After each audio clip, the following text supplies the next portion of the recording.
Hello guys, Gangaur आने वाली है तो मैंने सोचा क्यों ना हाथ से मिट्टी से गणगौर बनाई जाए। तो देखो मैंने मिट्टी को फोड़ी क्योंकि बहुत ज़्यादा मिट्टी थी और उसके बाद मैंने छानी। तो धीरे धीरे छानी उसको ताकि बारीक हो जाए और उसमें गुठले ना हो और बिल्कुल क्लीन बने, क्योंकि मिट्टी में क्या होता है गुठले पड़ जाते हैं और फिर वो क्लीन नहीं होती। तो ये बिल्कुल बारीक बारीक मैंने छान ली जैसे कि आपको दिख रहा है। और अब ये बहुत ईजीली इसको पानी डाल के मैंने सॉफ़्ट करी ना, तो बहुत ज़्यादा सॉफ़्ट हो गई, बहुत ज़्यादा जल्दी से घुल गई। वरना मोटी वाली मिट्टी में अपन पानी डालते हैं तो वो बहुत ज़्यादा टाइम लेती है और वो मोटे मोटे गुठले पड़ जाते हैं। उसको थोड़ी देर मैंने छोड़ा और उसको आटा गूंथते हैं वैसे मैंने मैश किया। और फिर मैंने जब वो बारीक हो गई थी तो मैंने मिट्टी का देखो ऐसे बिल्कुल जैसे बॉडी का स्ट्रक्चर दिया। नीचे सबसे पहले गौरा माता बनाई, तो मैंने उनको स्कर्ट वाला दिया और ऊपर उनकी बॉडी की शेप दी। फिर मैंने उसको एक मिट्टी को राउंड राउंड गोल और किया और इसमें फेस की शेप देने के लिए मैंने इसको कर दिया। धीरे धीरे मैंने इसको फेस की शेप दी और हैंड टू हैंड मैं ब्रश से पानी लगा लगा के उसको क्लीन करती रही। उसके बाद मैंने सेम ही प्रोसेस से ईसर जी बनाए। ईसर जी को भी बिल्कुल ऐसे बनाई, उनकी पगड़ी बनाई और उसको हैंड टू हैंड ब्रश से क्लीन करती गई। तो गाइज़ मेरे पास मिट्टी ज़्यादा थी तो मैंने 2 पेयर बना दिए ईसर गणगौर जी के। फिर उसको सूखने दिया। सूखने के बाद मैंने नेक्स्ट डे उसे पेंट किया।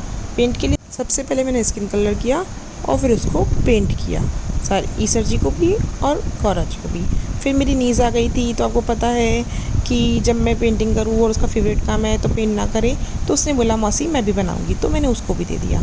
तो वो भी करती गई और मैं भी करती गई। पेंटिंग का उसको बहुत ज़्यादा शौक़ है। फिर मैं उसको फिनिशिंग देने लगी। उसकी ईसर जी को रेडी हो गई थी, तो देख रही हो जैसे आप, मैं ऐसे से क्लीन कर रही हूँ उसको। मेरी नीज़ मुझे बार बार डिस्टर्ब कर रही थी, इसीलिए मैंने उससे नीचे नीचे पेंट करवा लिया, क्योंकि मुझे उनके कपड़े बनाने थे।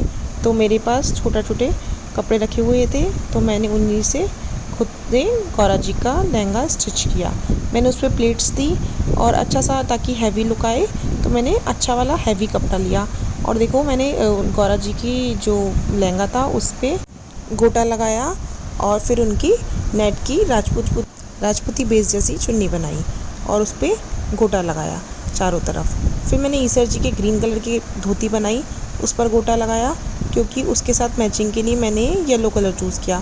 उनके कुर्ते के लिए मैंने येलो कलर लिया और उनकी दुपट्टे के लिए मैंने पिंक कलर किया। दुपट्टे को और इसको मैंने ग्लू गन से स्टिक कर दिया ताकि वो हटे ना। और सेम मैंने गौरा जी के कपड़े पहना दिए।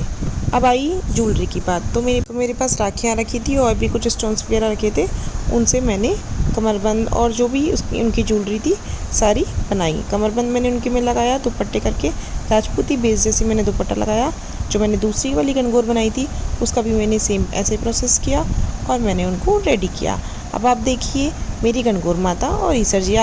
तो अब मेरा फाइनल लुक गौरा जी और ईसर जी का ये रहा।